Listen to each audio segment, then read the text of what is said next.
They say the Appalachian mountains never forget what they've buried. In the mist-choked hollows and shadowed ridgelines, stories pass from one generation to the next, not as campfire tales, but as warnings. Whispers of the vanished, the cursed, and the things that were never quite human. Here, in one of America's oldest and most haunted regions, real horror isn't confined to fiction. It breathes in the forests, lingers in the ruins, and waits for those who dare to stray too far from the trail.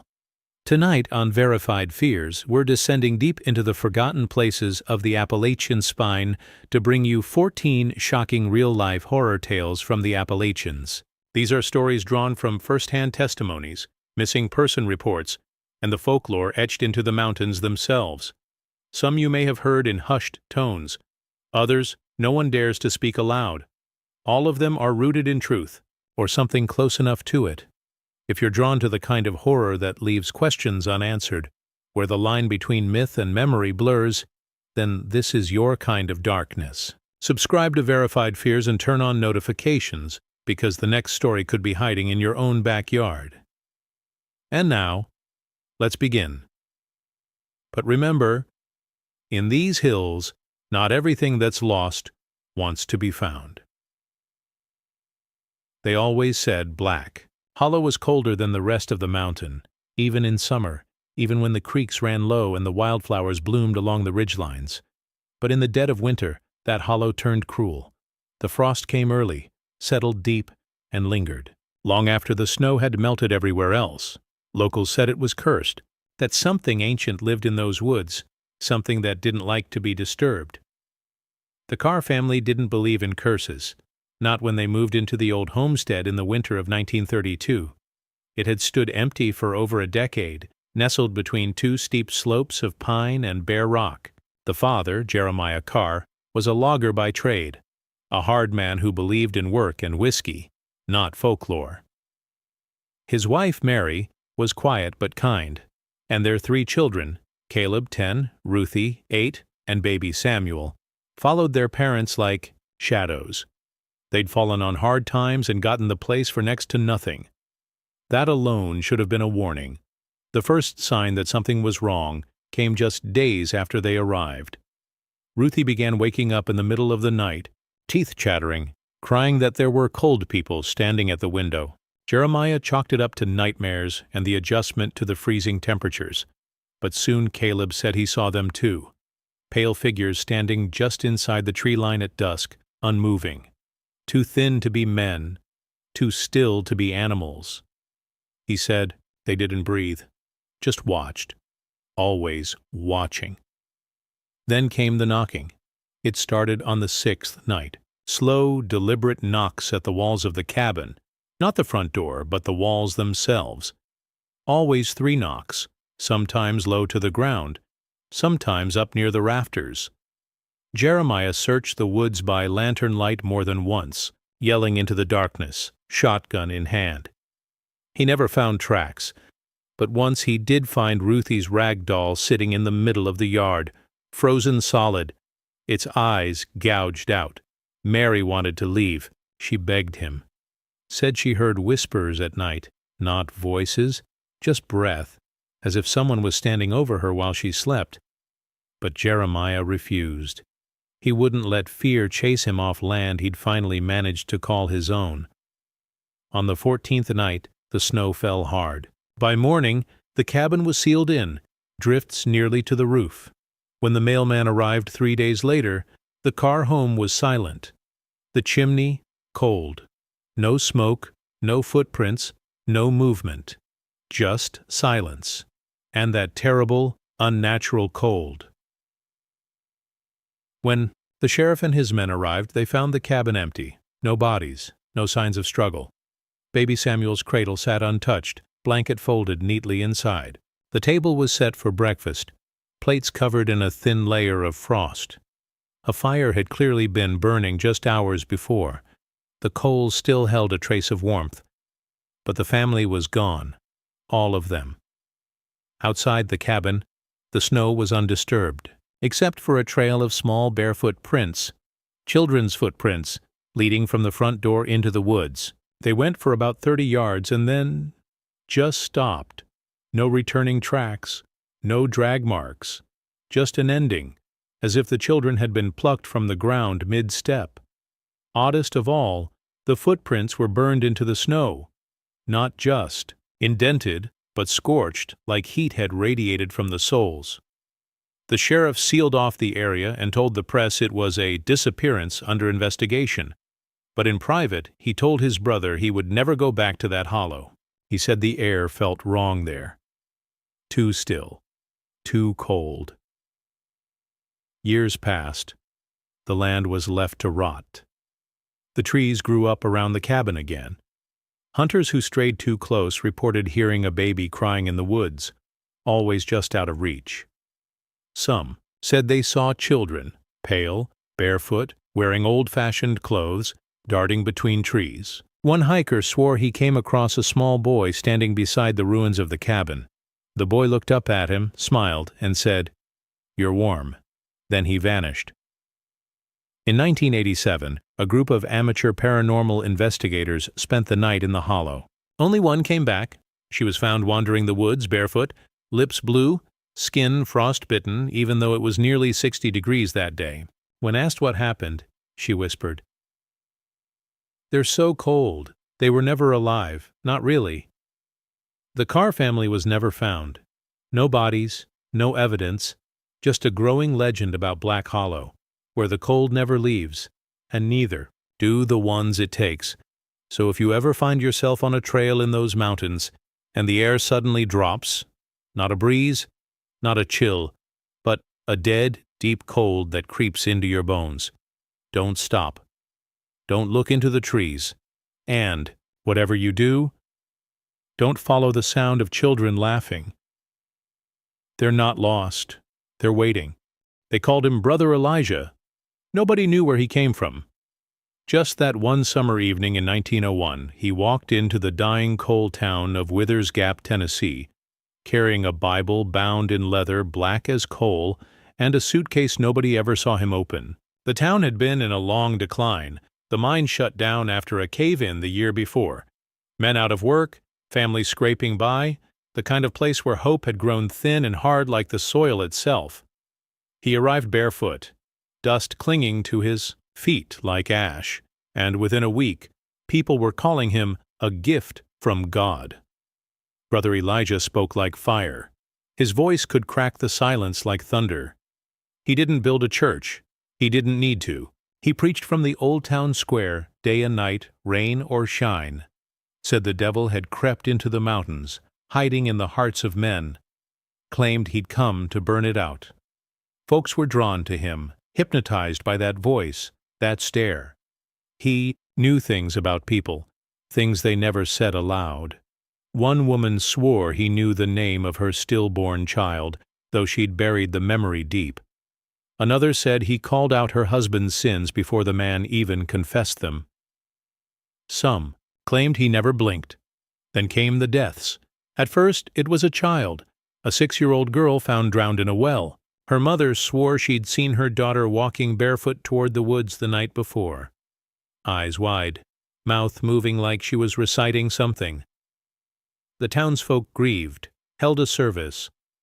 Brother Elijah gave the eulogy, said the Lord had taken her to cleanse the town of hidden rot. Then a boy 12 went missing, found hanging in the bell tower of the schoolhouse, Bible pages stuffed in his mouth. The sheriff called it suicide, but people whispered otherwise. They said Brother Elijah had preached about Judas that morning, had looked straight at the boy, while quoting the verse about betrayal. The third was a baby, found frozen in her crib during the hottest week of the year. Panic took root. Parents kept their children close, but the fear was tangled with fascination. Elijah had become a force, magnetic. The more people died, the more they listened. He held nightly sermons now, by lantern light. Said the children weren't lost, they'd been called. That God was cleansing the innocent first, before turning his wrath on the wicked. And if they didn't want to be next, they needed to confess. And they did. The town turned into a fever dream of repentance. People knelt in the mud, weeping, clawing at the air for forgiveness. A man burned down his own home, claimed his sins had seeped into the walls. Another walked into the hills and never came back, leaving behind a letter that read only, "He sees me now." Still, Brother Elijah smiled, preached, collected secrets like coins, but not everyone bowed. Old May Lillian, who ran the general store, refused to attend his gatherings, called him a false prophet. One night, her store caught fire, and from the ashes they found only her charred bones, arms wrapped around something they couldn't identify. Some said it looked like a second skeleton, too small to be hers, too twisted to be human. The sheriff finally stepped in. He stormed Elijah's lodgings, an abandoned chapel at the edge of town, but the preacher was gone. The cot he slept on was neatly made, his Bible resting atop it, open to the book of Revelation. His suitcase was missing.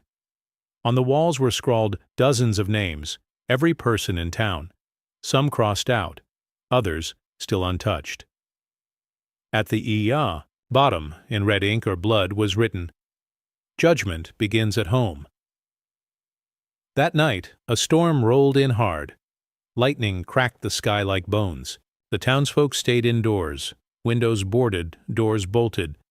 But they heard it, the preaching. Not thunder, but a voice echoing across the mountains, distorted, inhuman. It spoke in verses, half scripture, half gibberish. And beneath it, the sound of children crying, or laughing, no one could be sure. The next morning they found the forest carved with crosses, hundreds of them, each one different, some simple, others made from bones. The names that had been crossed out in the chapel had vanished from the town. Every one. No trace, just their empty beds and open doors. To this day no one knows who Brother Elijah really was. No records, no birth, no death. Some say he was a drifter. Others say he wasn't a man at all, but something older, something that used God's name like a knife, something that fed on guilt and fear and the blind loyalty of desperate people. Withers Gap faded into a ghost town over the decades, swallowed by ivy and time. The only thing left standing is that chapel at the edge of the woods. Travelers who camp nearby say they hear sermons echoing through the trees at night, long-dead voices calling out verses in the dark, and sometimes the sound of small, bare feet walking just outside their tent.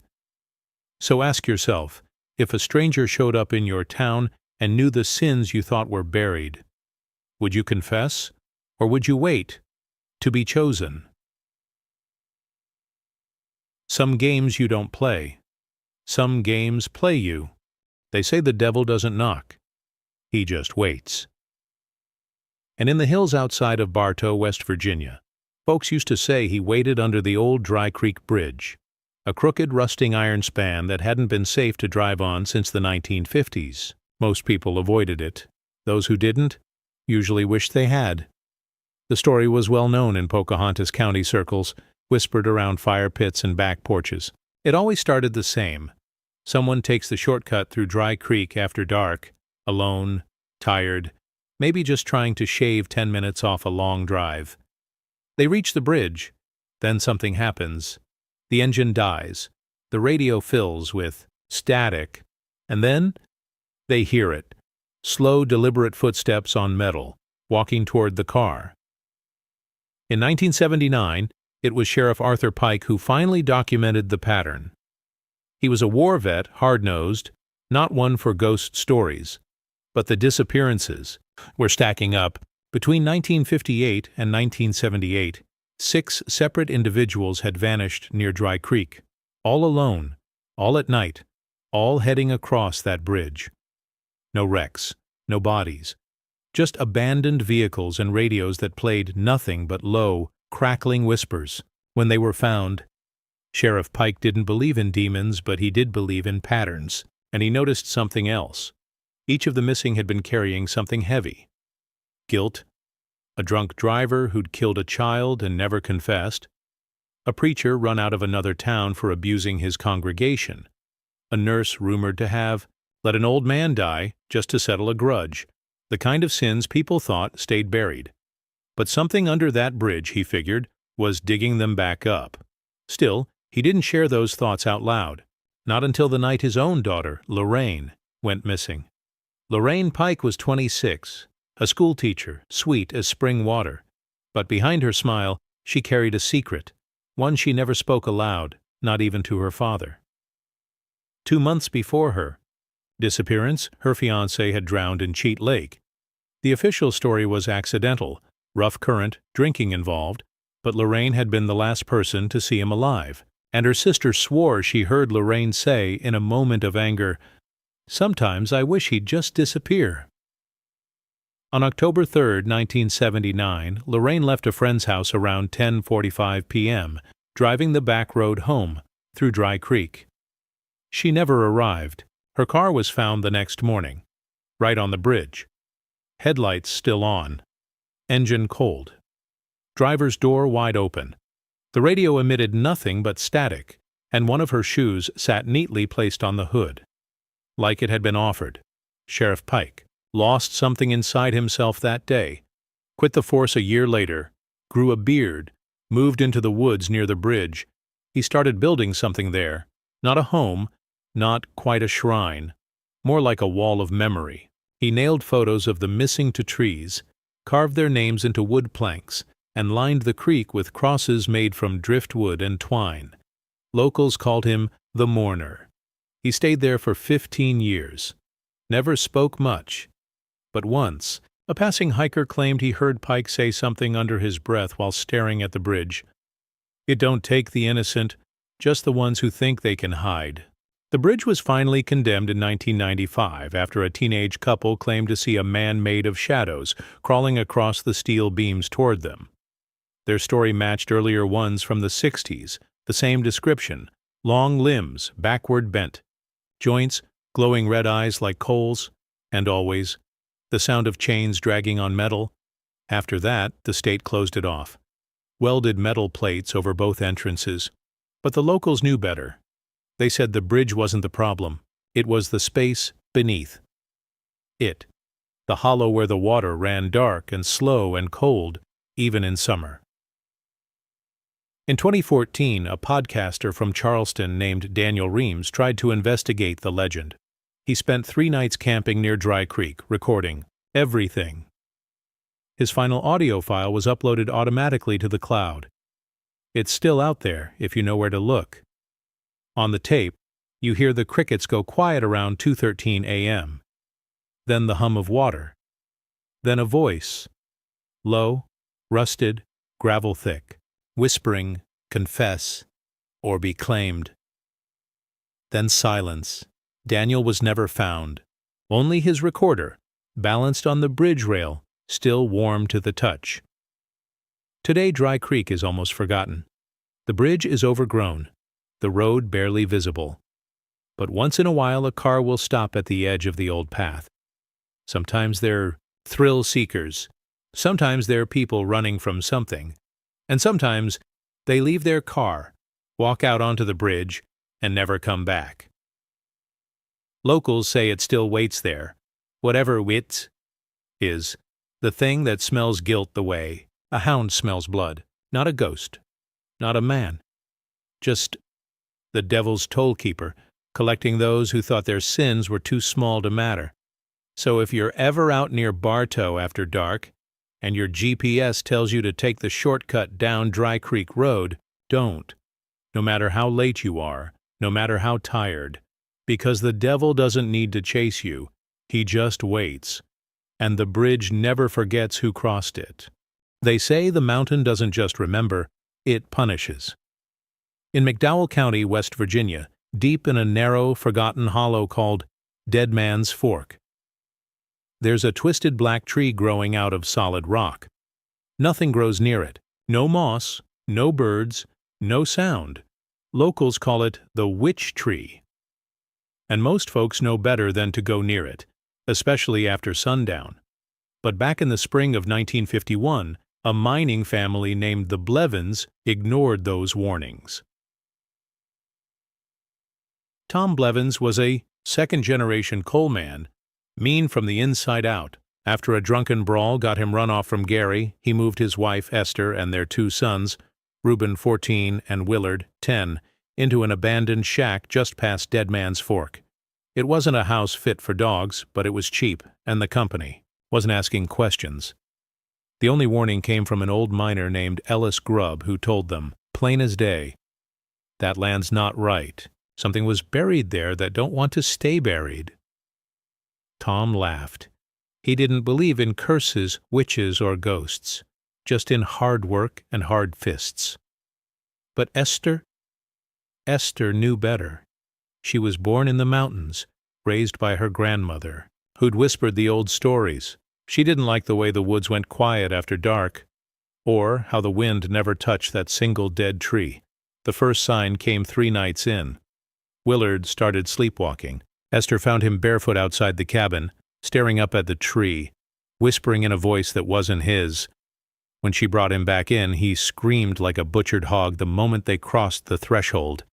Tom whipped him for acting, a fool, but Willard didn't remember a thing.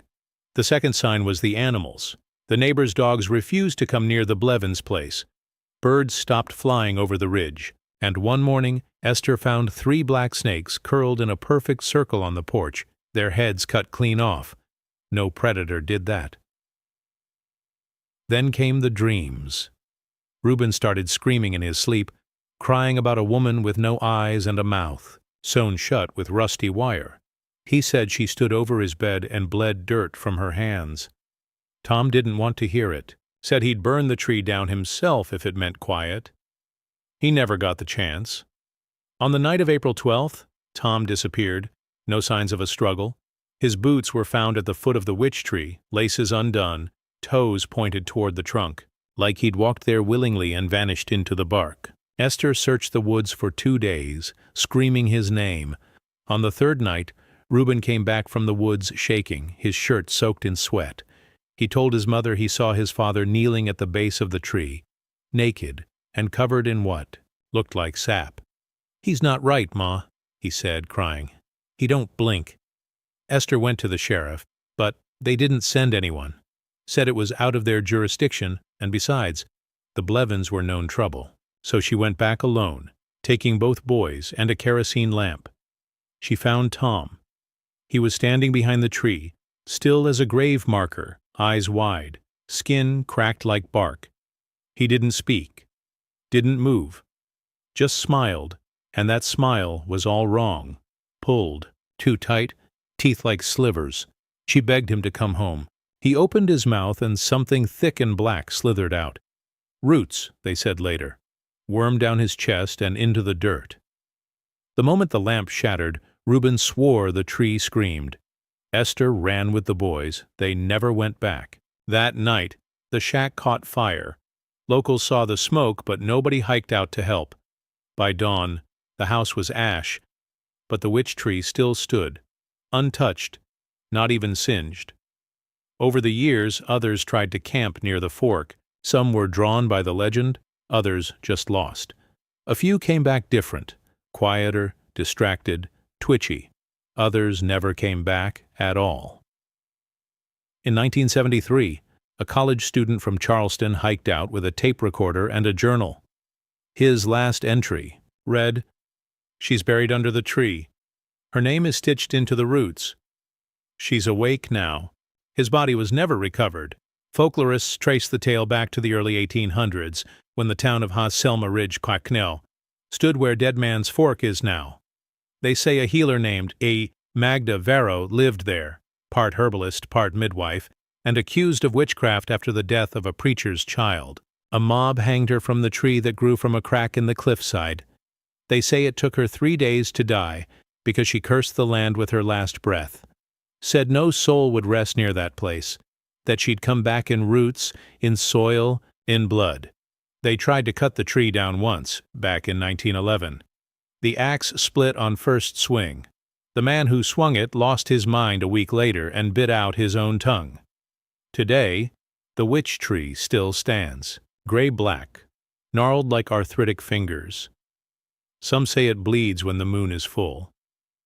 Others claim you can hear a woman singing in a language no one speaks anymore if you stand too close after dark. But only fools get that close. The Blevins boys left West Virginia and never returned. Reuben became a preacher. Willard changed his name, but Reuben gave one final sermon before he died in 1998. He said, "There's a place in the hills where no prayer can reach, a place where something grows that never should have been born, and it's still hungry." So if you're ever hiking through McDowell County and you feel the woods go quiet all at once, no wind, no birds, no breath, turn back. If you see a black tree standing alone on stone, don't look at it. Because the mountain doesn't forget, and neither does she. You wouldn't know Pigeon Hollow existed unless someone told you about it. And even then, most folks who grew up in Clay County, West Virginia, would just shake their heads and mutter something about the quiet ones. The name was whispered, never explained, not a place you'd find on a map, though it had been there long before the war, tucked between two ridgelines southeast of Ivydale. Some called it a lost community. Others called it cursed. The locals didn't call it anything. They just avoided the woods around it, especially after sundown. But in the fall of 1972, a young social worker named Eleanor Ellie Maddox drove into Clay County on assignment from Charleston. She'd graduated with honors, full of ideas about bringing change to forgotten corners of Appalachia. Her job was to track down a string of missing children linked to outlying communities that hadn't been registered with the state since the 1940s. One name kept cropping up on old intake forms, scrawled in the margins or half-erased in pencil. Pigeon Hollow. It wasn't in the census. There were no roads leading to it, just a rough hunting trail that peeled off Route 4 and twisted into the hills. An old logger named Hickson finally admitted it used to be a small settlement, back before they learned to keep to themselves. He didn't say who they were, he only that Pigeon Hollow ain't lost, it's hiding. Ellie packed light. She was 27, newly divorced, and tired of being told she was too soft for field work. She brought a state vehicle, a camera, a legal pad, and one pistol she barely knew how to use, tucked into her glove box, mostly for show. On the third morning of October, she parked where the road gave out and hiked in alone. The trail disappeared after the first mile. The trees thickened into towering black oaks, branches clawing into each other above like fingers in a prayer. The underbrush was strangely flattened, like something large had moved through there often. No birdsong, no wind, just the dry shuffle of her boots over rotting leaves and the occasional crack of something unseen behind her. It was nearly dusk when Ellie found the hollow. 12 houses, no more, no less, each a weather-worn two-story cabin built in a wide ring around a dried-up spring. There were no power lines, no mailboxes, no signs of modern life, just porches sagging with mildew and smoke curling up from two chimneys. And not a single voice. The entire place felt like it had been scooped out of time and left to ferment. She approached the nearest house, notebook in hand. The door opened before she knocked. A woman stood there. Thin, barefoot, gray hair, and a loose braid that nearly reached her knees. She didn't smile, just looked at Ellie with eyes too pale for comfort, like fog trapped in glass. "You shouldn't be here," the woman said flatly. "I'm with the state," Ellie replied, showing her badge. "I'm here to check on the children of this community. We had reports." "There are no children here." That wasn't true. As Ellie stood on the porch, she heard movement inside. Small feet on wooden floors. A shuffle behind a curtain. She wrote it down. Over the next 2 days, she knocked on every door in Pigeon Hollow. The answers were always the same. Polite refusals, tight-lipped adults, and the same empty phrase. "There are no children here." But there were. She saw them, briefly. Pale faces in upstairs windows. Small figures darting between trees. At one point, while crossing the empty center of the village, Ellie spotted a boy crouched near the well, staring at her with hollow, sunken eyes. When she approached, he didn't run. Just stood, backed away, and whispered something she couldn't make out. That night she camped in the woods just outside the clearing. She didn't sleep. On the third night, things changed. Ellie awoke to the sound of chanting, soft, rhythmic, in a language she didn't recognize. She crawled toward the ridge and peered down at the hollow. Every adult stood around the well in a wide circle, holding hands. They were barefoot, heads bowed, and in the center, surrounded by candles, knelt the children, eyes closed, lips moving in unison. The scene was peaceful, but wrong. Something in the cadence, the way they swayed, the hum that vibrated through the air. It felt older than language, older than memory. The next morning she found her vehicle surrounded by birds, not living birds, dead ones, pigeons, dozens of them, arranged in a perfect ring around her tires, everyone missing its eyes. Still, Ellie refused to leave. She had grown up poor in Boone County. She knew what it was to be overlooked.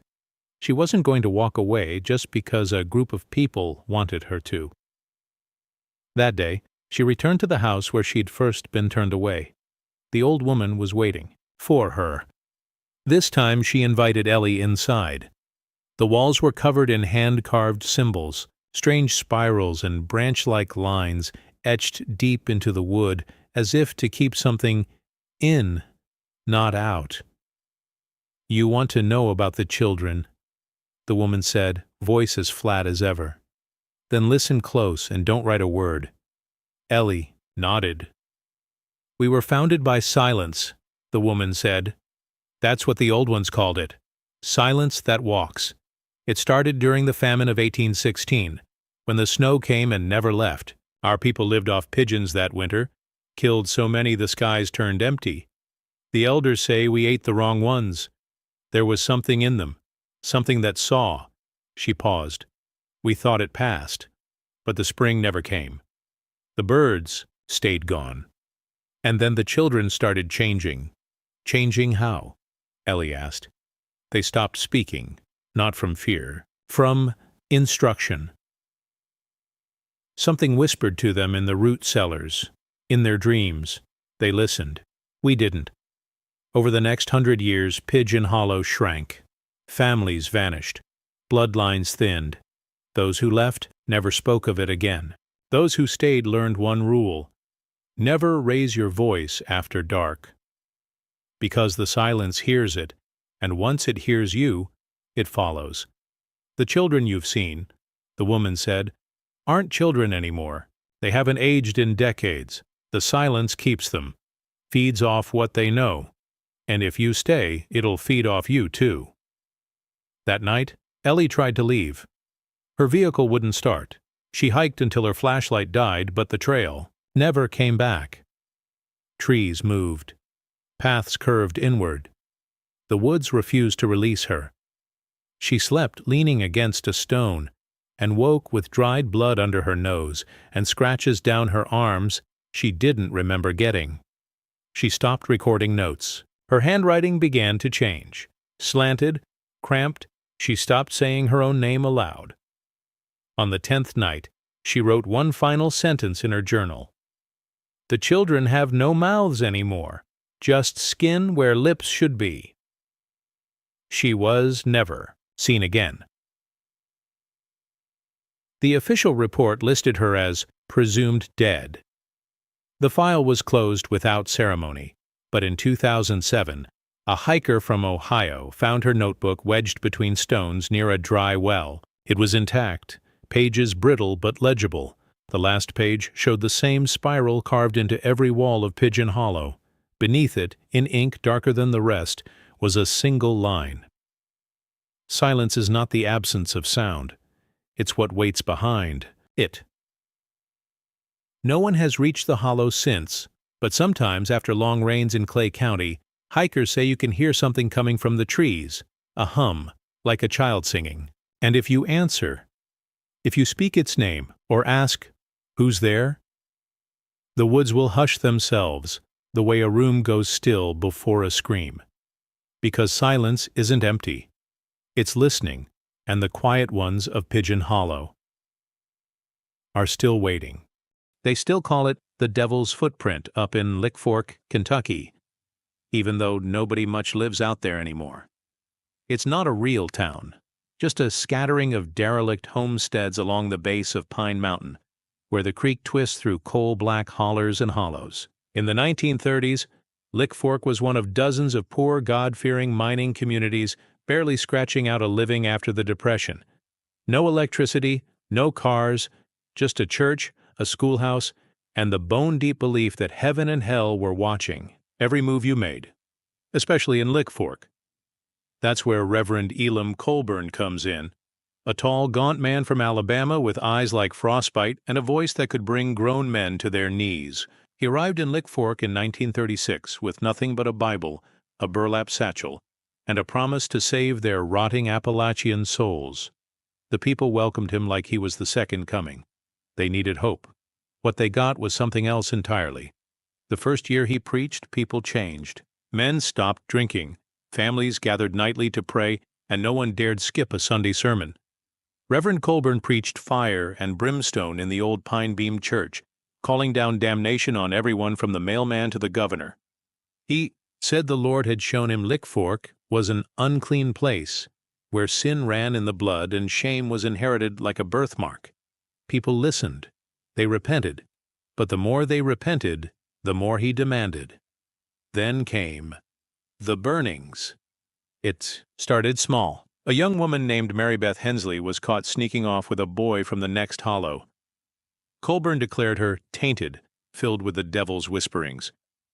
She was tied to a post in front of the congregation, her clothes soaked in creek water, and Colburn waved a flaming coal shovel inches from her face while speaking in tongues. She screamed. Her parents wept, and afterward she walked around town like someone had scooped her insides out with a spoon, silent, staring, meek. She never married, died young, full of tumors. Then came the second burning, and the third, and on it went, until it was no longer just women or sinners. It was children who talked back, old men who forgot to kneel. Even a baby once, blamed for being born with a withered arm. No one dared defy Colburn. His sermons were thunder.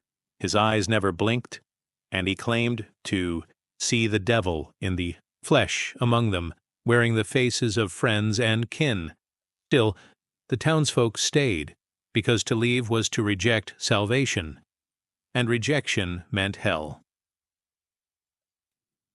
One man, Thaddeus Millerkew, tried. He was a miner, 38 years old, with 2 daughters and a wife who had been burned for dancing barefoot in the moonlight. After she died, he packed up and tried to flee one night.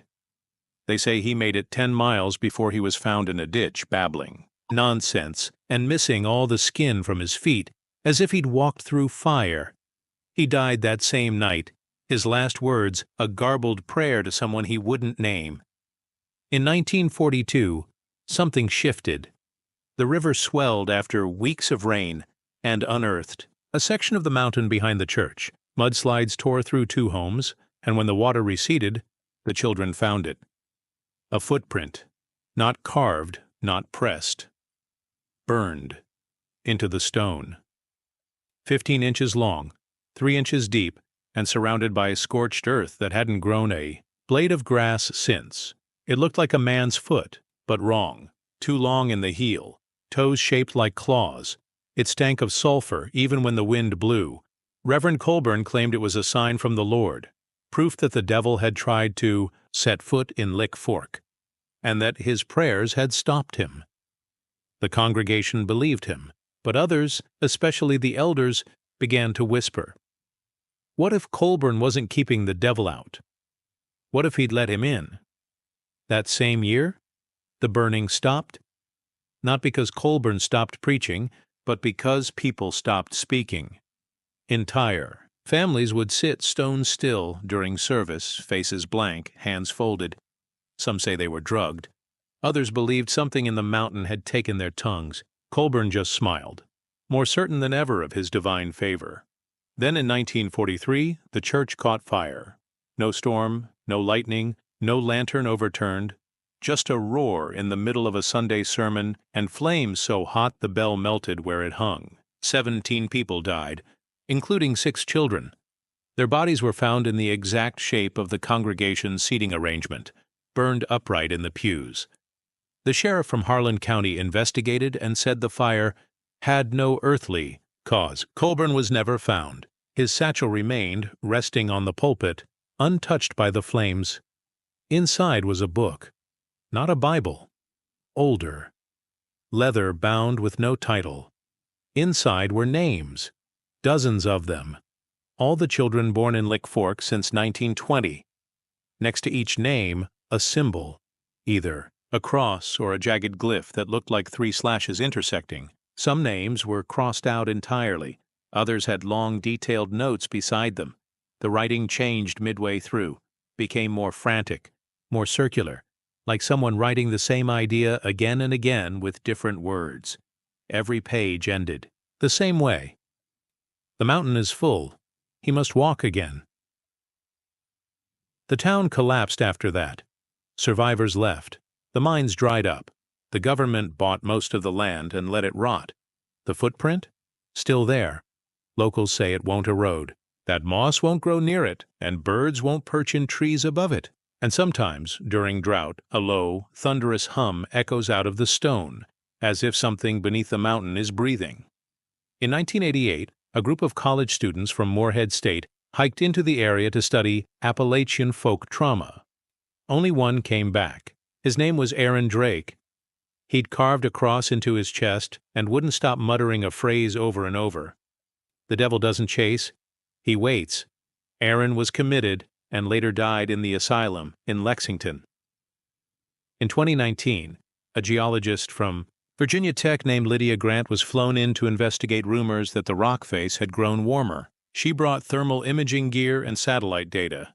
Her report, never formally published, was leaked by a lab assistant. It claimed the mountain had a slowly shifting core anomaly, a heat signature moving steadily northeast, under the earth, directly beneath the footprint. The last line of her notes read, "It's not the footprint that matters. It's the direction it's walking." These days, locals warn against going near Lick Fork, not because of ghosts or curses or broken-down buildings, but because silence lives there, a heavy, watching silence, the kind that stretches out like shadows before dawn. They say if you stand too long near the footprint, you'll feel something pass beneath your feet. Not fast, not angry, just moving, like a man walking calmly through the dark, looking for something he once lost, and finally remembers where to find it. And if you hear a voice behind you saying your name, don't turn around. That means he's found it, and he's standing just behind your shoulder. Cades Hollow lies just outside the bounds of the Great Smoky Mountains National Park, nestled in a stretch of woods so dense it swallows light before noon. On old maps, it's there, barely, a dot with no roads leading in, the name written in faded ink. What's left now are a few rotting cabins and a stone chimney that juts from the moss like a finger pointing skyward. But once, in the early 1900s, Cades Hollow was home to 5 families who kept to themselves and spoke in a clipped, peculiar dialect even other mountain folk found strange. They were tight-knit, deeply religious, and whispered of old traditions that went back long before the war, before even white settlers came to those parts. And they all knew about the whistlers.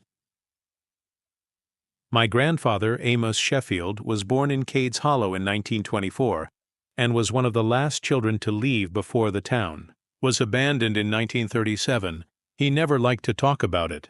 He'd say, "Some places, son, God just don't look in on." And when I pushed for stories, asked why the place was left to rot, why no one ever went back, he'd go quiet. But when I was 16, on a night when the rain thudded heavy on the roof and the power blinked out, he told me the whole thing, or most of it. It started with the walls. The hollow was made of simple log cabins, many passed down through bloodlines. My great-grandfather built their family home with his own hands, using chestnut timbers pulled from the ridge above the creek. They said the timber was dark-gifted, a term the elders used with reverence and fear. It meant the trees had grown from ground where something had been buried, or worse, had crawled out, the kind of wood that groaned at night even without wind. Shortly after moving in, my grandfather, just a boy of 8, began hearing something in the walls at night. Not mice, not water, not the usual creaks of settling wood, but a low, drawn-out whistle, one long note, high-pitched and breathy, like a man trying to call a dog from the trees. It came every night, always from a different spot in the cabin, sometimes near the hearth, sometimes behind the bed, sometimes directly behind your head when you lay down. No one else claimed to hear it at first, not even his older brothers. But the sound grew more distinct. Eventually his mother heard it too and told the local preacher, Elijah Croom, a thin man with crooked hands and thick white eyes who held service in a root cellar by lantern light. Croom told her not to fear. He said, "Whistlers follow the blood. They speak through the walls to those with ears tuned to guilt." He said this like it was common knowledge. He gave her a charm made of twine, bone, and 3 flat pebbles strung together like a necklace, and told her to hang it in the crawlspace. That night the whistling stopped, but something else started.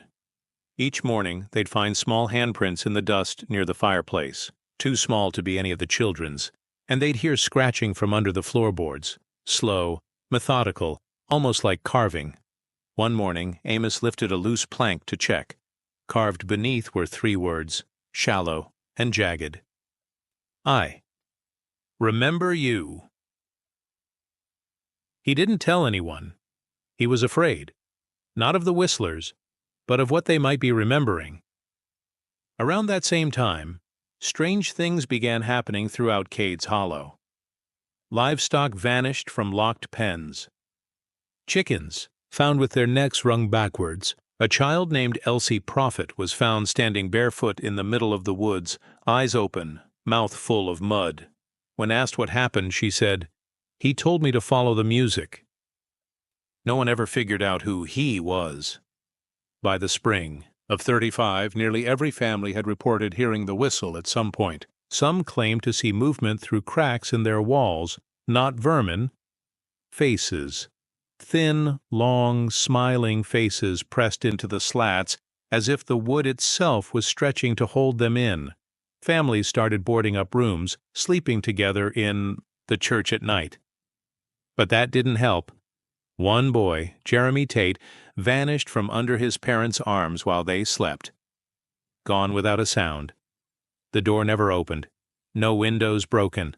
Just a cold draft and a faint whistling echo left behind.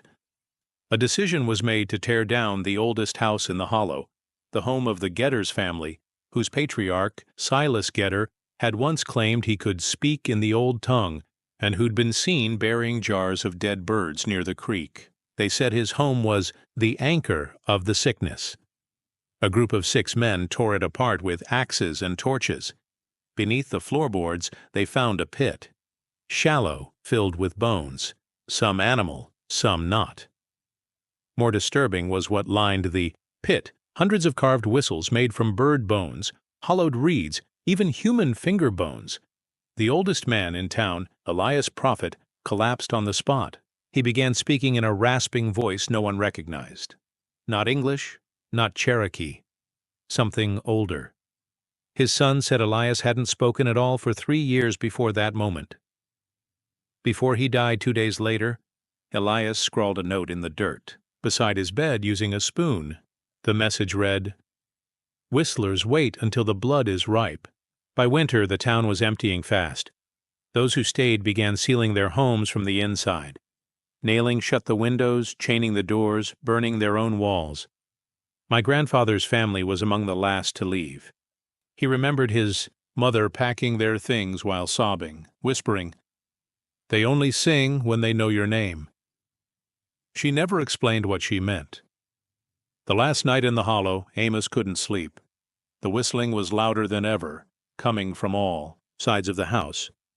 Then it stopped. A voice, low and breathy, spoke from the wall behind his head. "You carry him. We remember, and will come calling." Amos never found out who him was.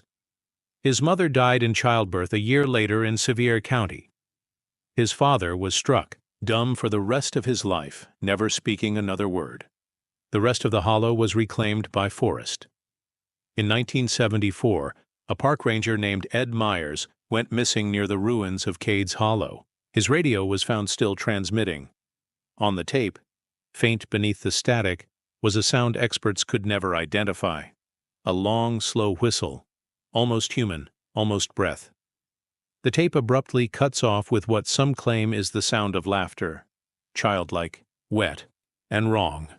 In 1997, a group of urban explorers hiked into the ruins and filmed their adventure. Only fragments of the video survived, but in one sequence, as they pan across the inside of a collapsed cabin, dozens of long, hand-carved bone whistles are seen hanging from the ceiling like wind chimes. A gust of wind knocks them against each other. They don't make music. They all whistle the same single note, in unison, as if something else is breathing through them. The final shot shows one of the boys stopping suddenly and turning to the camera. "Did you hear that?" he asks. "What?" "My name. I swear to God. It whistled my name." He vanished 2 days later, never found. My grandfather died in 2003. Before he passed, he made me promise never to return to Cades Hollow. Never speak of it where children could hear, and above all, never whistle after dark. Because if you do, and something whistles back from inside your walls, that means they remember you, and they've started singing again. The Carter family had owned their land in Clay County, Tennessee for generations, settled deep in the valley where the dirt clung red and heavy, and the only road in ended with a rickety wooden bridge that washed out every spring. In that isolated spot, they built their lives, farming corn, raising goats, and marrying within a small network of neighboring homesteads. The town of Roslyn barely made the maps, but in 1911 it made the papers, because that was the year Eliza Carter vanished, and a week later her father, mother, and 3 brothers were found dead, their throats slit in what the local sheriff described as a godless act made worse by the pretense of ritual. The story didn't begin with Eliza's disappearance. It began years earlier, when her father, Eli Carter, began preaching in the woods behind their home. He wasn't ordained. He wasn't even educated past the 3rd grade. But sometime after his youngest son died of consumption, something in Eli broke. He claimed the Lord had spoken to him from the shadows of their root cellar, that he'd heard not a voice but a weeping, like the sorrow of all mankind had collected in one spot under the earth. He stopped attending the small Methodist chapel in town and started building his own house of mercy on the edge of their property, a barn repurposed into a chapel, furnished with little more than hay bales and a pulpit carved with crude symbols that weren't crosses. People began coming, not from town, but from the further hills, folk who looked half-starved and worn, women with children in tow who never spoke, men with thick beards and hollow stares. They came every Sunday and stayed late into the night. Neighbors said they heard wailing, chanting, and what sounded like a woman's voice echoing from the root cellar. When asked, Eli would only smile and say, "She speaks when we suffer rightly." Eliza was just 15 when it all started. She was quiet, obedient, but known for her eerie calmness. Teachers said she rarely blinked and never laughed. She stopped attending school around the time the chapel was finished. One teacher rode out to the Carter farm to ask why and came back shaken. He said Eliza met him barefoot at the gate, her dress covered in red clay. She told him, "We don't read books now. We only read the silence." Soon the Carters stopped coming into Roslyn altogether. Their mail piled up at the general store. Their livestock wandered loose. When a neighbor came to complain about pigs rooting in her garden, she said she found a sign nailed to the Carters' fence, burned around the edges. Blood is the doorway. Silence is the key. Then Eliza disappeared. At first, people assumed she'd run off. There were rumors of a boy from over the ridge, a Baptist's son she was seen talking to once at the spring. But within a week, concern turned to horror. A traveling tinker, Thomas Bell, stopped at the Carter place looking to trade tools. He found the barn door chapel wide open and the root cellar unlatched. What he found inside was never fully printed in the papers, but the details passed around in hushed whispers, especially among older mountain folk.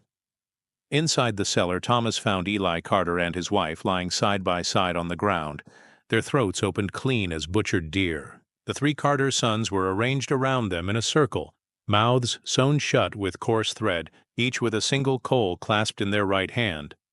The walls of the cellar were covered in writing, biblical verses corrupted, inverted, rewritten. One line was repeated over and over. "She speaks when we bleed." Eliza was nowhere to be found. The sheriff called it a suicide pact, a mass delusion brought on by isolation and grief, but some details didn't fit. The bodies were too carefully arranged. The thread in the sons' mouths, black and waxed, wasn't the kind used locally. The coal, too, had a powdery residue not found in nearby mines, and most disturbing of all, the cellar had no blood trail from above, no footprints. As if the family had walked in, lain down, and the air itself had cut them open. Search parties combed the woods for weeks. Nothing. Then, one of the deputies' hounds refused to go near the Carter property. It howled whenever they approached the old chapel and clawed at the dirt, trying to get away. On a hunch, the sheriff ordered the root cellar dug out. They found a hollow beneath, dug like a grave, but lined with slate. Inside was a crude wooden box, an effigy, some said, wrapped in a woman's tattered dress. Inside the box was a piece of parchment with blood smeared across it. One word could be made out clearly. Eliza. That was the last any official record mentioned the case. The Carter farm was abandoned, overgrown, and eventually swallowed by forest. But stories persisted. In the 1950s, a family moved onto the property, unaware of its past. The father, a veteran, reported that his daughter began waking up in the middle of the night and standing in the corner, whispering to someone in the walls. She said the woman in the cellar wanted her to sing the silence. When the family tried to leave, their truck wouldn't start. The father went to fetch help and never came back. The girl was found days later, sitting at the edge of the old cellar, dirt under her nails, smiling blankly. She said, "Daddy heard her too. Now he's inside." Local legend called the figure the Silent Sister, a pale woman in a soiled white dress, her mouth sewn shut, who appears only to those who've lost something deeply. Faith, a child, a belief in the world's goodness. She doesn't speak, but her silence says everything. It calls people to her, makes them finish what she began. In 1982, a group of Appalachian folklore students from the University of Tennessee hiked out to the supposed site of the Carter farm. They took pictures of mossy foundations and the remnants of the root cellar, partially caved in, overgrown. One of them, Mara Delaney, kept a journal. Her final entry read, "We stayed too long. She's not silent. She sings in the dirt. I understand now. I can still hear my father's crying from the grave, and her voice filled the spaces between. The doorway is open." Mara was never seen again. Her journal was found left in a church pew 2 towns over. They say that if you stand near what's left of the cellar at dusk and press your ear to the ground, you'll hear weeping, not loud, but constant, like breath drawn slow through clenched teeth. If you speak, it stops, but if you stay quiet, if you listen long enough, you'll hear your own name whispered back and feel something brushing up from beneath the soil, like fingers seeking a hand to pull into the silence, and you'll understand why the Carters died with their mouths sewn shut, because some things, some women, are better left unheard. The Great Smoky Mountains have claimed their fair share of hikers. Some wander off trail, others fall to injury or exposure. But some, just a few, disappear so completely that their names are whispered not with grief, but fear. One such name is Vincent Greer, a former park ranger and amateur astronomer who vanished in 1997 while hiking a solo route through a lesser-known section of the Appalachian Trail near Clingman's Dome. His story, obscured by bureaucracy and official silence, survives only through the accounts of those who knew him and those who heard his last transmission. Vincent wasn't new to the mountains. He'd worked in the Smokies for nearly a decade, mostly in educational outreach. He ran programs for stargazing nights and wilderness navigation, and was known for his warmth, his meticulous nature, and his love of solitude. But after the sudden death of his wife in a car accident in 1996, something shifted in him. He left his ranger post, sold their house in Maryville, and began hiking full-time. Long stretches of the Appalachian Trail, off-grid, weeks at a time. He told friends he was looking for clarity, but according to one of them, a fellow ranger named Lyle Knox, Vincent was looking for something out there, something he wouldn't name. In the spring of '97, Vincent radioed the ranger station from a place near Jonas Creek, a seldom-traveled area thick with laurel, ravines, and moss-slick boulders. He logged his position as a courtesy and mentioned he'd be heading north along an unofficial trail known locally as Star Vale Path, a name passed among old-timers with an odd reverence. The trail doesn't appear on official maps. In fact, it was considered more of a local legend, a shortcut or a trap, depending on who you asked. The rumor was that the trail dipped into a hollow so deep the sky disappeared above you. The trees grew so tight and tall that they blotted out the stars.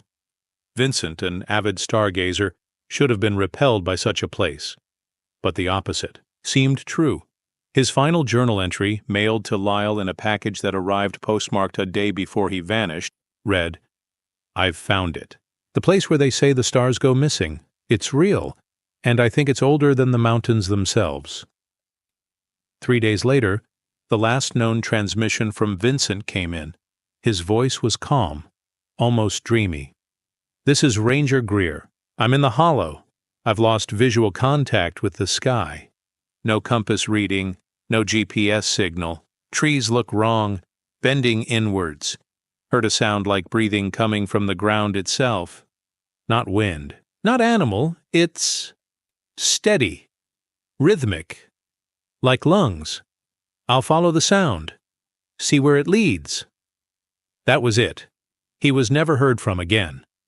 A full-scale search began within 48 hours, but efforts were hindered by fog, rain, and the sheer remoteness of the terrain. Teams reported bizarre compass failures, with readings spinning or freezing altogether. Dogs refused to enter the lowest part of the hollow, whining and pulling back on their leads. A few volunteers claimed to feel watched, even in the absence of wildlife. One reported hearing what sounded like someone whispering his name from beneath the moss. He quit the search the next day and wouldn't speak about what he'd heard again. No trace of Vincent was ever found. No backpack, no clothes, no campsite. Just his walking stick, wedged upright in a patch of earth too soft to hold it naturally, pointing directly into the hollow's deepest thicket. But the story didn't end there. In 2003, 6 years later, a group of hikers from Knoxville took a detour off the main trail and wound up near that same hollow. They didn't know its reputation. What they did know was that their watches stopped ticking around the same time they noticed something strange. There were no stars above them. It wasn't cloudy. The air was clear, cold, but the sky was empty. Not black, but blank, featureless. One of them, a woman named Tessa Moore, later described the sensation in a Reddit thread that was deleted within hours. A few users archived parts of it. In it, she wrote, "It was like standing beneath a ceiling, but not a sky. I felt like I was inside something vast and sleeping. We heard rustling below, not above, and I swear I saw footprints in the bark of the trees, like something had walked upside down. I never believed in anything weird until then. But that place is a throat waiting to swallow." In 2010, a man named Jude Hammond, a researcher from the University of North Carolina, specializing in Appalachian geomythology, set out to find the hollow based on archived ranger records and GPS triangulation from Vincent's last call. Jude, was skeptical. He assumed the stories were fabrications, folklore fed by trauma. But what he found, or rather didn't find, shook him. He brought with him high-precision GPS, satellite imaging equipment, and a thermal drone. As he approached the coordinates, all of them failed. The GPS scrambled. The thermal drone lost signal. And when he reached the hollow on foot, he noticed that his own shadow had vanished. Not just blurred, gone. Even though the sun still hung in the sky, the light didn't behave naturally. It diffused. It dispersed. He couldn't tell direction anymore, and worse, he couldn't recall how long he'd been walking. He turned around and barely made it back to his car. He later wrote in a private letter to a colleague, "The trees grew wrong. They arched inward, forming a canopy that felt deliberate, like ribs, like being inside something ancient and undying. I don't believe in God, but I believe in the hollow, and I believe Vincent found it, or it found him." After that, the area was quietly restricted. Officials claimed it was for ecological preservation. But Lyle Knox, now retired, said black SUVs and unmarked helicopters began showing up near Clingman's Dome that same year. They didn't wear uniforms, he said, and they weren't Park Service. They came with equipment I'd never seen before, and they didn't ask permission to go off trail. Today, the locals don't go near Starvale Path. Even those who don't believe in ghosts still avoid it. Campers report hearing static on their radios at night. Phones glitch with images of blank gray skies, even when stars are visible. One hiker said he woke up to find a map scratched into the inside of his tent, drawn in charcoal, a web of trails that didn't exist, with one central hollow marked only with the words, "He's still walking." That phrase appears in other places too, on scratched tree bark, on the backs of old trail signs, on a rock near the base of the dome where Vincent was last seen. Always the same. He's still walking. He followed the stars that vanished. And some say if you go there on a moonless night, into that part of the mountains where the trees bend inward and the air turns too still, if you stay long enough to let the silence stretch, to let the forest breathe, you'll hear it. Not an echo, not wind, a voice calling out coordinates that don't exist, and the longer you listen, the more you'll realize. It's your own voice coming back, but not in any direction you can escape, because there are places where the world thins, and some hollows were never meant to be walked through. They were meant to be entered once and never left. The town of Dry Creek, West Virginia, was never on most maps. Hidden deep in the folds of Raleigh County, it had no post office, no school, and only one road in or out, a ribbon of cracked pavement that disappeared into pine and shadow. By 1985, the population had dwindled to less than 70, most of them elderly, and the last thing holding the community together was the old Church of the Spirit's Flame. It sat on a knoll just east of town, whitewashed and rotting, its steeple leaning, its bell rusted silent, but inside, people claimed miracles once happened. Healing, tongues, visions, and at the heart of it all was Pastor Enoch Carver, a man who believed God spoke directly through fire. The revival began on the first Sunday of June, 1985. According to archived sermons recorded on dusty cassettes, Carver had fasted for 7 days before delivering what he called a holy utterance. The church was packed that morning, and he spoke of a divine visitation, a pillar of light he claimed to have seen rising from the woods at dawn. He called it a sign, a call to purify the land, to prepare for the burning. Witnesses later described that first revival night as electric. Tongues spoken. Healings claimed. A boy with a clubfoot reportedly walked. A woman half blind since birth swore she saw light dance from the ceiling like oil on water. But by the third night, something changed. The sermons grew darker, less about salvation, more about sacrifice. Carver began insisting that sin wasn't just inside people. It lived in the very bones of the land. He spoke of something beneath Dry Creek, a slumbering rot. He called it the hollow hunger, and he said the only way to keep it from rising was through fire and faith. He stopped using the Bible and began preaching from a red leather-bound book he claimed was received through revelation. No one recognized the symbols inside, arcane loops, jagged glyphs, some written vertically as if meant to be read while bowed.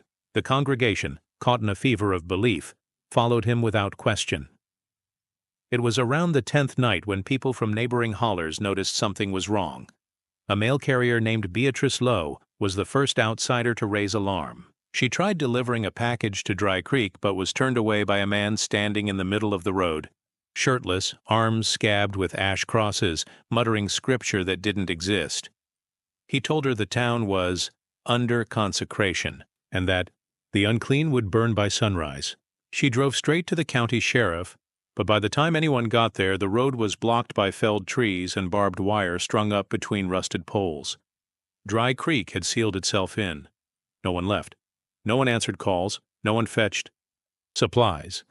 They lived entirely off what little they had, and for 24 nights the fires never stopped. Locals from neighboring hollows reported seeing orange glow above the tree line at night, strange shapes moving in procession, and a low, constant hum like a chant that never ended.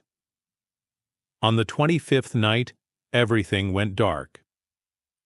When the state police finally entered the town, what they found didn't make the news. The church had burned to the foundation, not collapsed, burned down into the earth, as if it had been devoured from beneath. But there were no bodies, no bones, no blood, just 70 burnt-in footprints that ended in the center of the sanctuary's blackened remains. The official report, quietly filed and sealed, claimed spontaneous mass disappearance under ritual conditions. One trooper who assisted in the investigation later spoke anonymously to a Charleston Gazette reporter. He said that down in the church's basement, where the pulpit used to stand, they found a tunnel, narrow, hand-carved, spiraling downward. They sent a drone down with a light. It cut out after 50 feet. But before it did, the footage showed something scrawled along the walls, that same looping script Carver had preached from, burned into the dirt itself, and one phrase repeated, over and over in English, "The body is the flame is the door." None of the residents were ever seen again. No survivors. No family came forward. It was as if Dry Creek had erased itself from the world. But the story doesn't end there. In 2001, a group of urban explorers, fascinated by Appalachian ghost towns, found their way to what remained of Dry Creek. By then, nature had reclaimed most of it. Ivy and rot had swallowed the homes, but the church's ruins remained untouched, perfectly preserved, as if frozen in the moment it burned. One of the explorers, David Ellis, later posted on an old message board about what they saw. They found the tunnel, the same spiral path, but something was wrong with the sound. He described it as too still. Not silent. Still. He said the deeper they went, the more the air began to feel thick, oily, like breathing through cotton soaked in kerosene. They heard a whisper, not outside, but inside their ears. Not a voice, voices, plural, chanting in unison. His last post read, "I don't think they're gone. I think they went deeper, and I think Carver found something older than fire itself." That thread was wiped from the server 3 days later. None of the others in the group posted again. In 2015, a geologist surveying abandoned coal fields in the region reported a strange anomaly in the Dry Creek area. Ground-penetrating radar picked up a vast hollow chamber beneath the earth, far, larger than any mine, with regular geometric shapes not consistent with natural formation. When he returned a month later with a university team, the equipment failed to function, and that night, their camp caught fire. No cause was ever determined. No arson, no lightning, just flame rising from the ground. One of the professors wrote, "It felt like being watched, not from above or behind, from below, as if something ancient had turned its gaze upward for the first time in 1,000 years." Today, no one lives in Dry Creek. Even the name has faded from maps.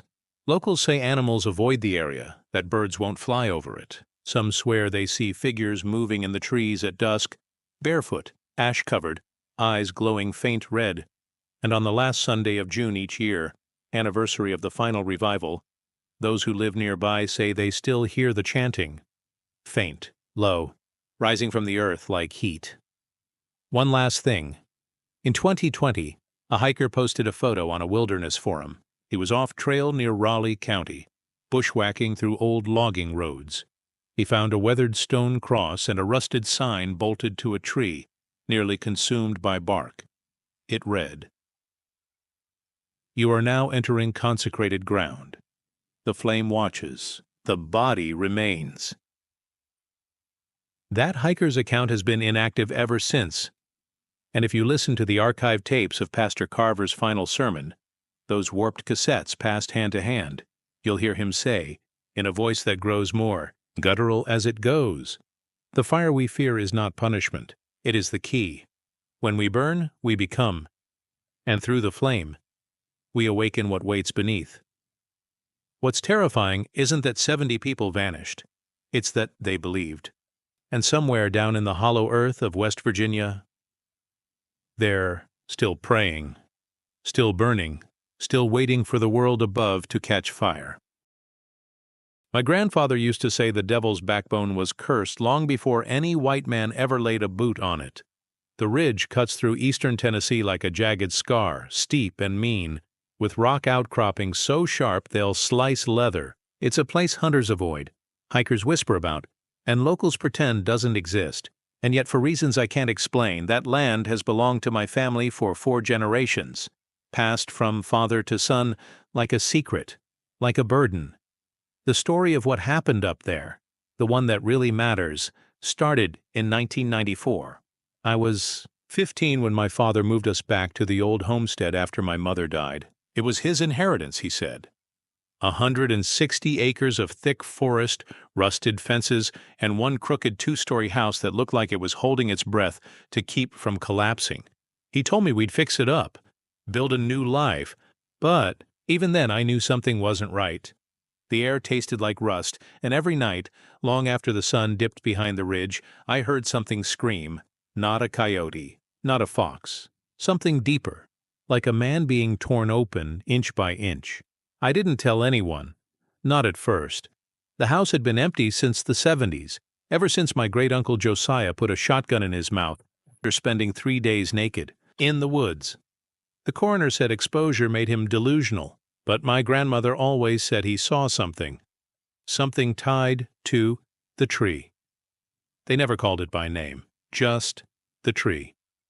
It grew dead center on the highest part of the ridge, gnarled, black-barked, split open at the trunk like it had been struck by lightning, and decided to keep growing anyway. Nothing lived near it, no moss, no birdsong, even snow avoided its roots.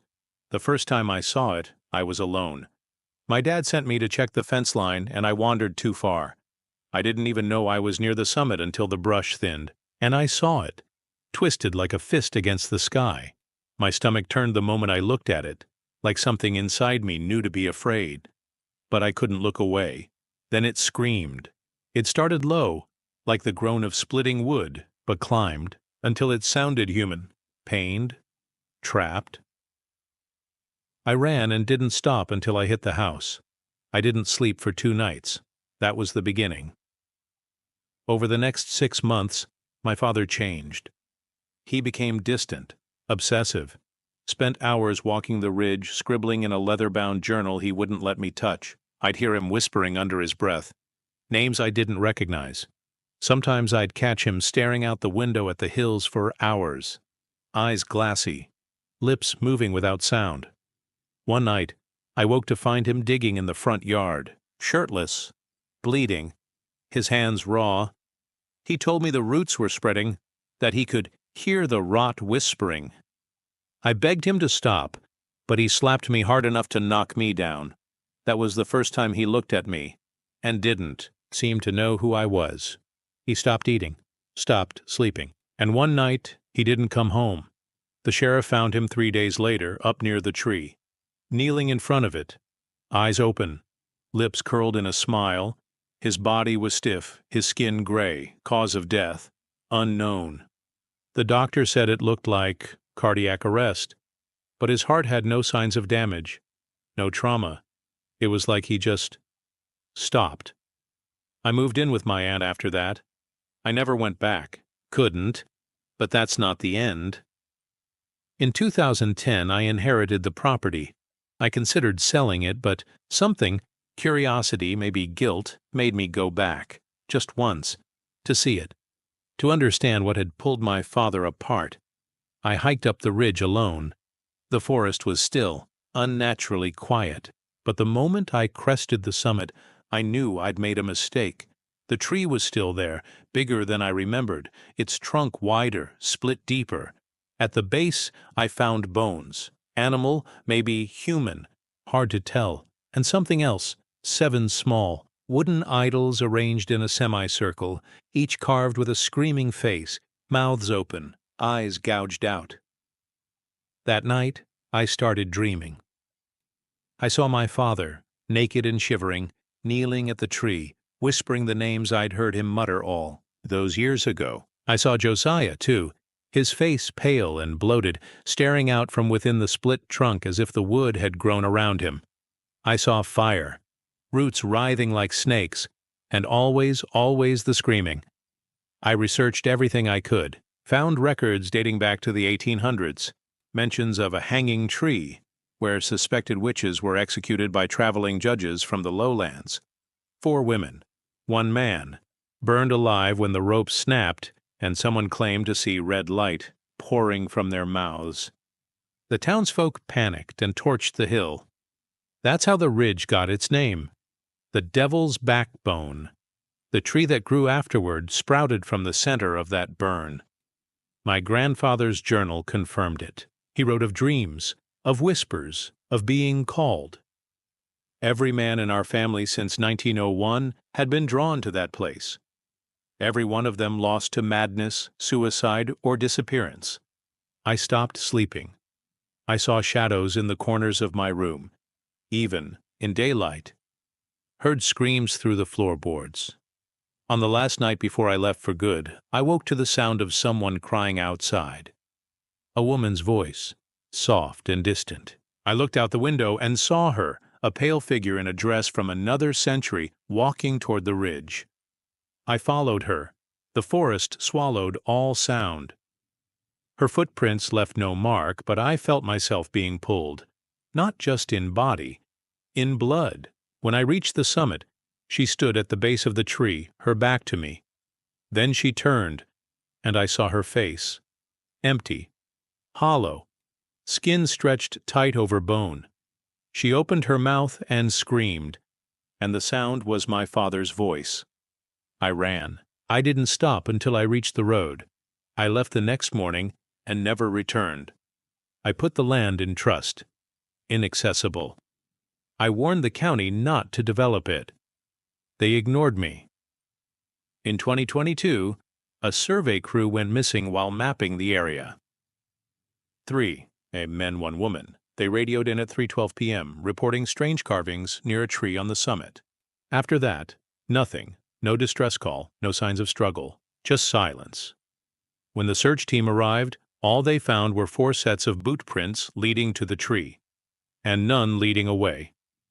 People don't believe me when I tell them this. They laugh, or nod politely and assume it's a family ghost story. But I know what's real. I know what grows up there. It's not a tree anymore. It hasn't been for a long time. It's something older, something hungry. And the screams aren't echoes of the past. They're warnings. The land remembers what was buried. And if you stand too close, if you listen too long, it remembers you, too. And in the silence of the Devil's Backbone, where nothing lives, where even the wind refuses to speak, you'll hear the tree begin to scream, and it will scream with your name. They say there's a church in the woods outside of Manchester, Kentucky, that no one talks about. Not because they forgot, far from it, but because remembering invites it back. The locals just call it the Quiet Church. No one remembers its real name, or if it even had one. The records are gone. The road to it doesn't appear on maps anymore. But ask anyone over 60 who grew up in the hollers off Turkey Foot Road, and their eyes shift, their voices lower, and they'll tell you the same thing. Don't go looking for it. I didn't listen. My name is Daniel Price. I was raised in Lexington, but my family roots run deep in Clay County. My grandmother Eula was born there in 1932 and never left until the day she died in 2017. At her funeral, I found an old black and white photo tucked into her Bible. It showed a group of people standing in front of a weathered wooden chapel, half hidden by dense pine. No sign, no crosses, just faces, 19 of them, and not one looked at the camera, not even the children. I asked my uncle about it, and he froze, his jaw twitching like he'd bitten into something sour. "That's the church," he muttered. "Don't go near it, not ever." Naturally, I did the opposite. In 2019, I was 33 and working on a podcast series about obscure Appalachian folklore. I thought the story of the Quiet Church would be a perfect centerpiece, creepy but local, the kind of tale people would whisper about late at night. I drove down in March, right as the last of winter let go. I stayed with my cousin James, who still lived in the house his daddy built with his own hands. He was reluctant to talk about the church at first, but a bottle of bourbon loosened his tongue. He told me the story he'd heard from his own grandfather. In the 1940s, a small, isolationist Pentecostal sect settled in the hills east of Manchester. They called themselves the Children of the Ark. They believed the world was already lost to sin, and that only total separation from society could preserve their purity. They built the church by hand. No electricity, no running water. They didn't allow outsiders. No one knew where they came from.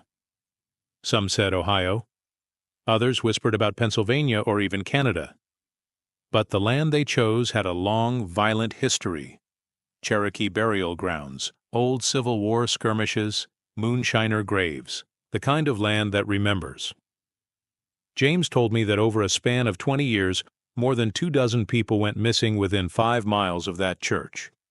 Hikers, hunters, trappers, even a forest ranger.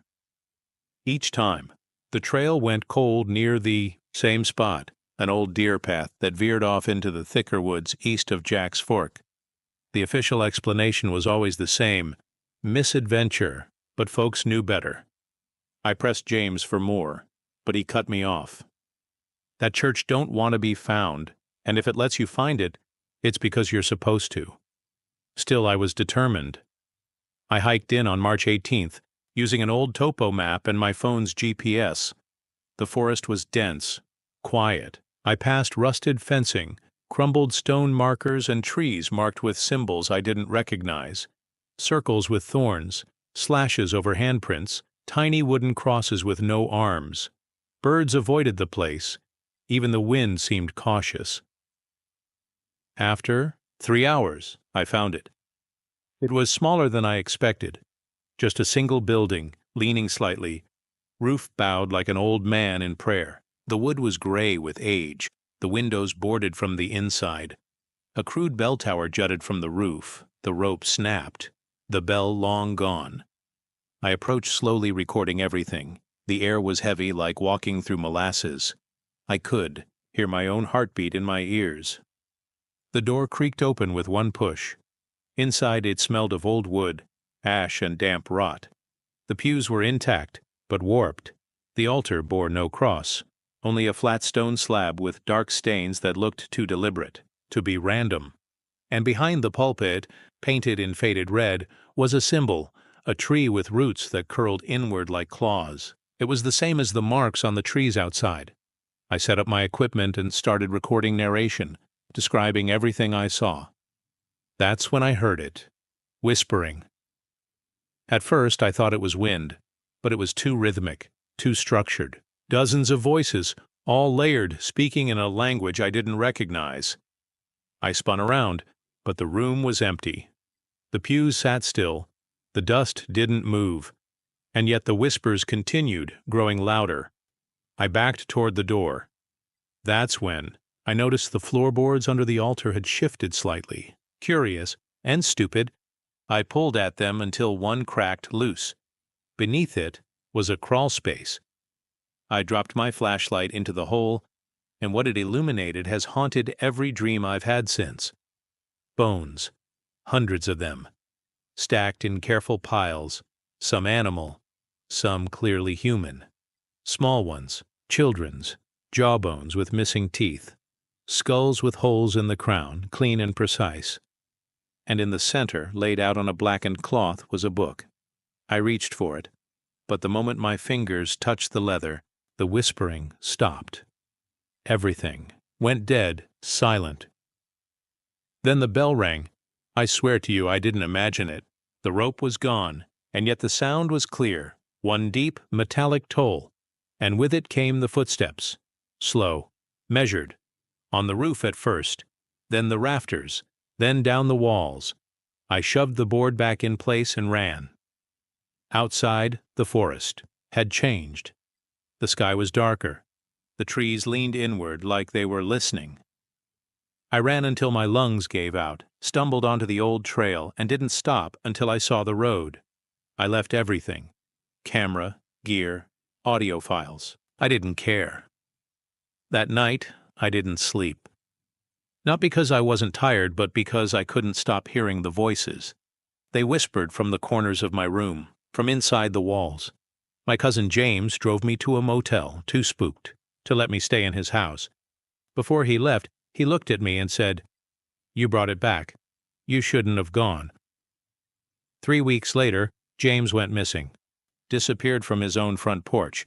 His truck was still in the driveway, his boots by the door. The only thing left behind was his cell phone, recording static. The sheriff's department searched for 5 days. No trace. I told them what I'd seen. They didn't believe me, laughed even.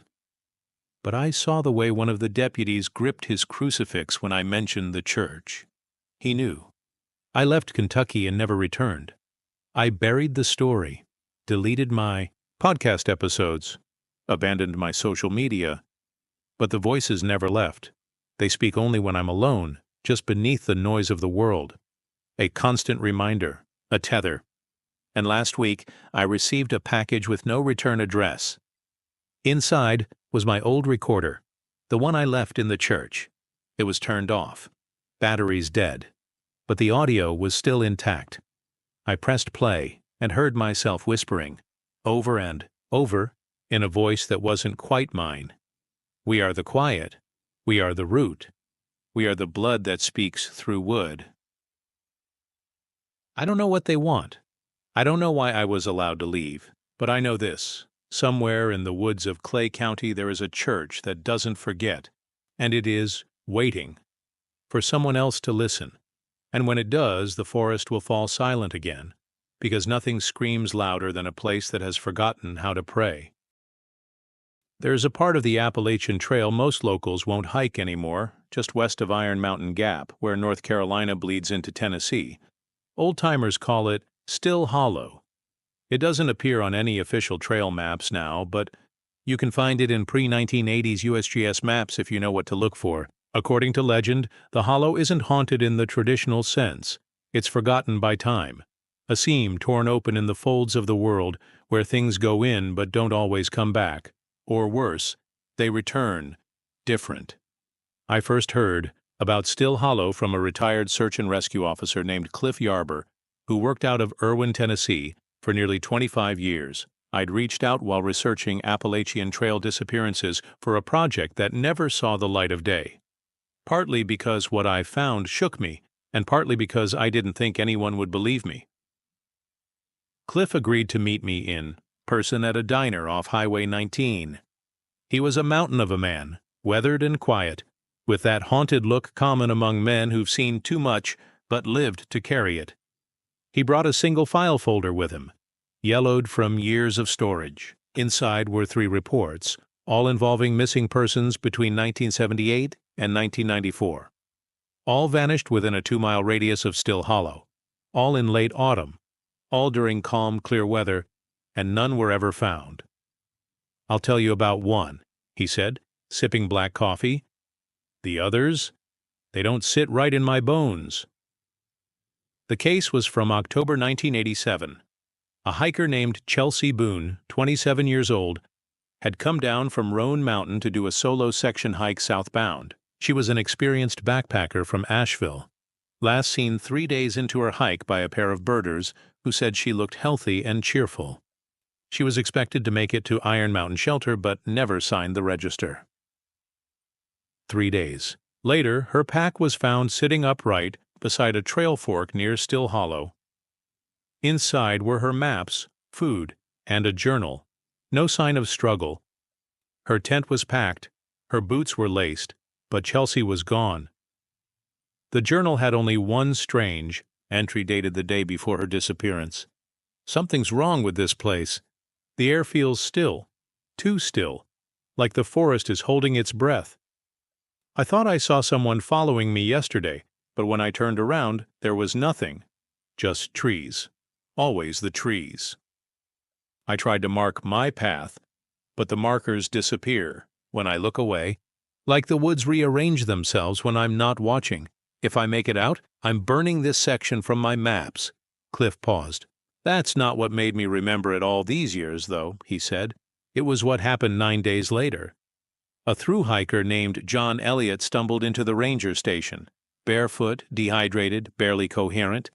He claimed to have gotten lost near Iron Mountain during a fog that came out of nowhere. When pressed, he said he found a girl in the woods, wearing old-fashioned gear, muttering to herself about how time had stopped.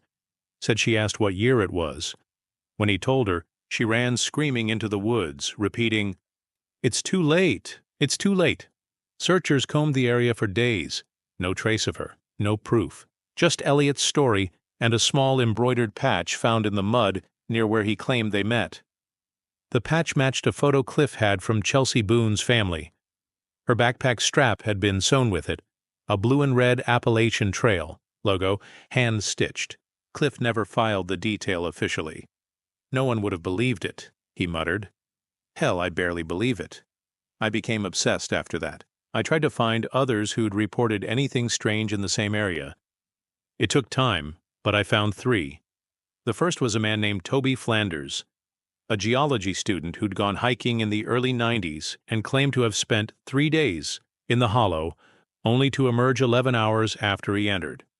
He swore he saw a man with no shadow and heard clocks ticking from beneath the soil. The second was a woman named Ruth Ann Morton, who said her father vanished there in 1961 while hunting ginseng. She was 5 when it happened. 40 years later, she got a call from a payphone in Bristol. The man on the other end said only one thing before hanging up.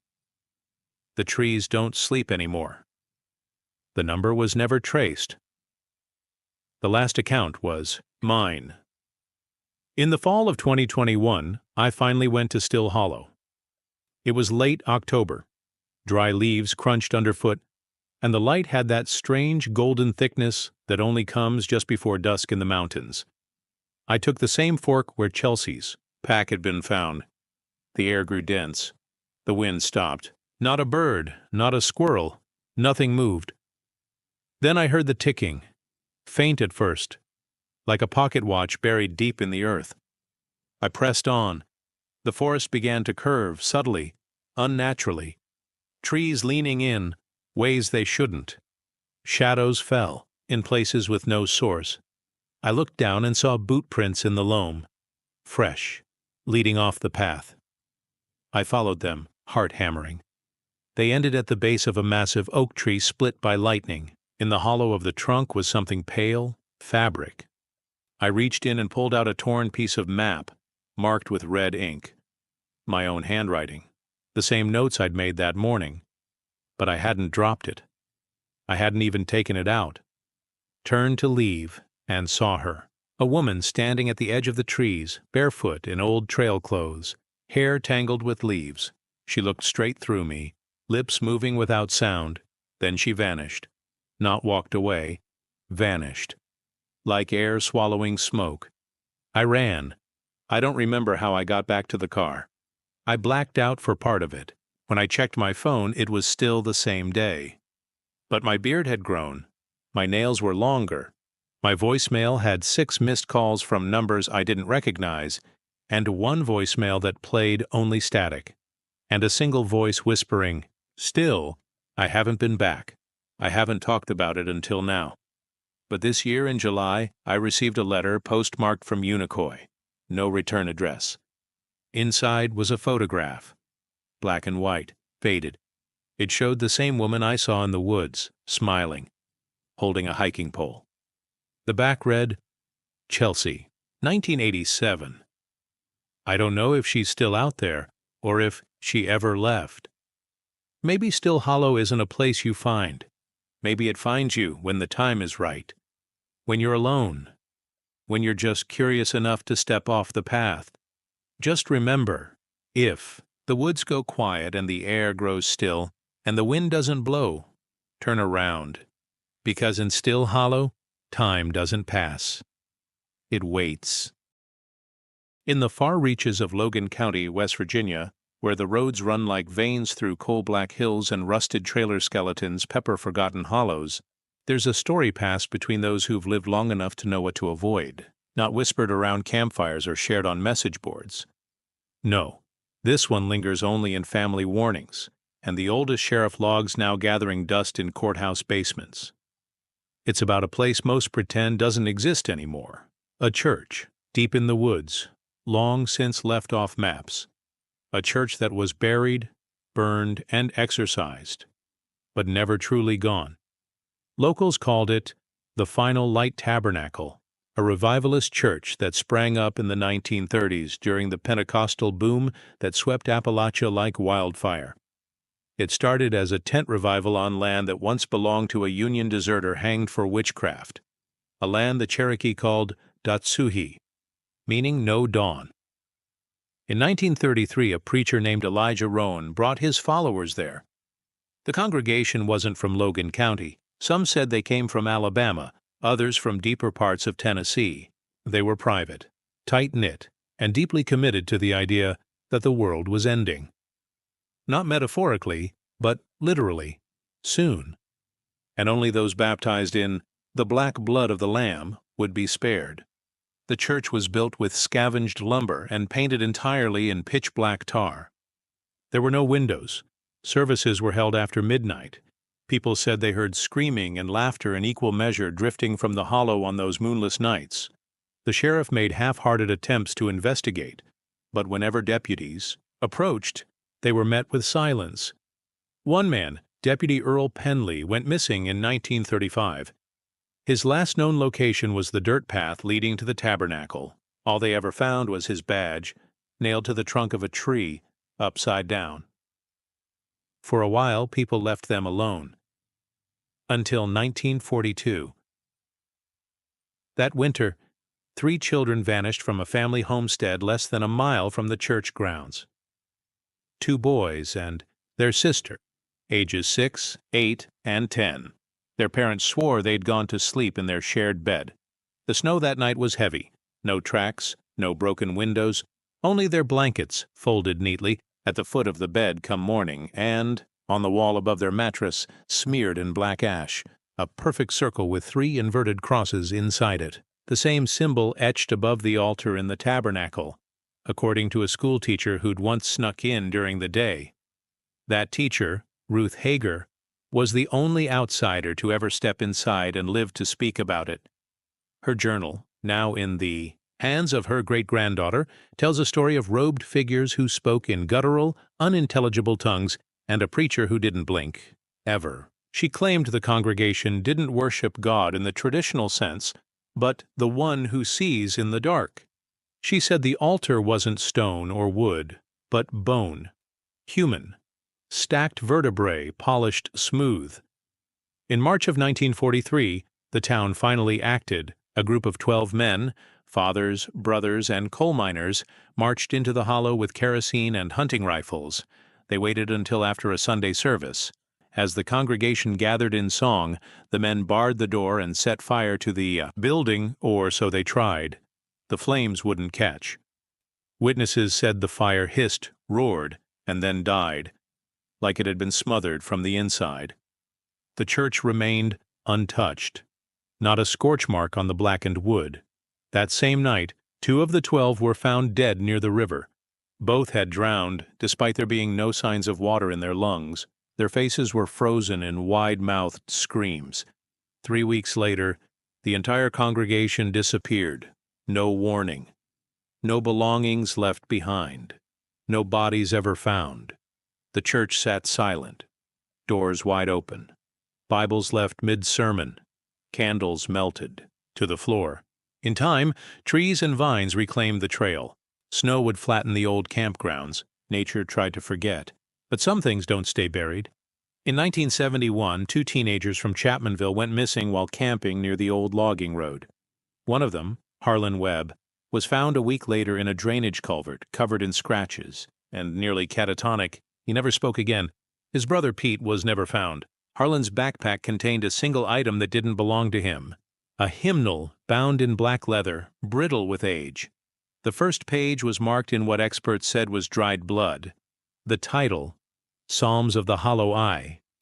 From the late 70s to the early 90s, hikers, hunters, and curious thrill-seekers occasionally stumbled into the hollow.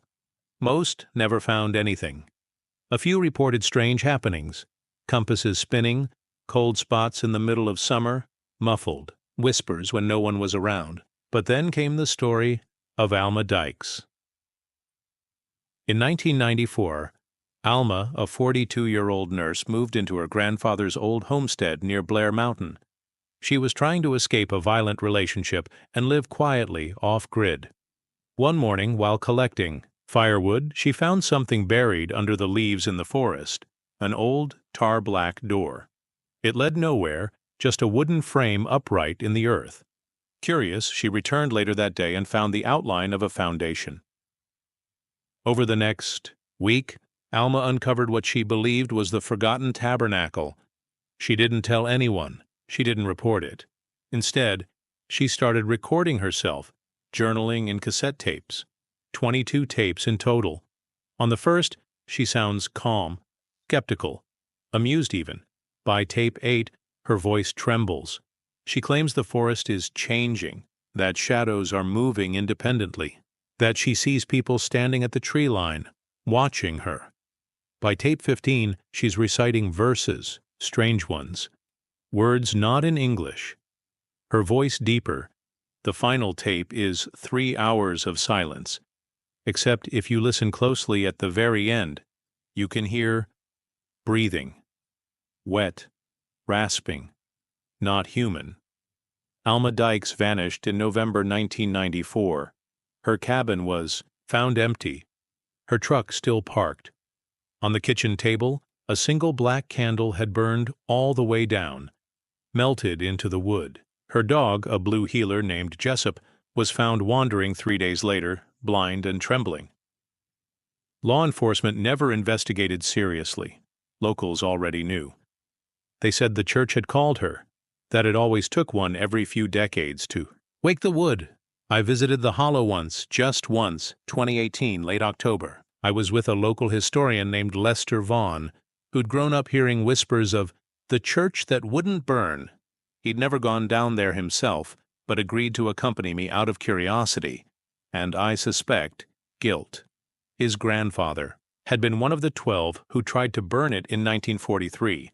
The trail was nearly invisible, but about 2 miles in, the trees began to thin, and we reached a clearing that felt wrong.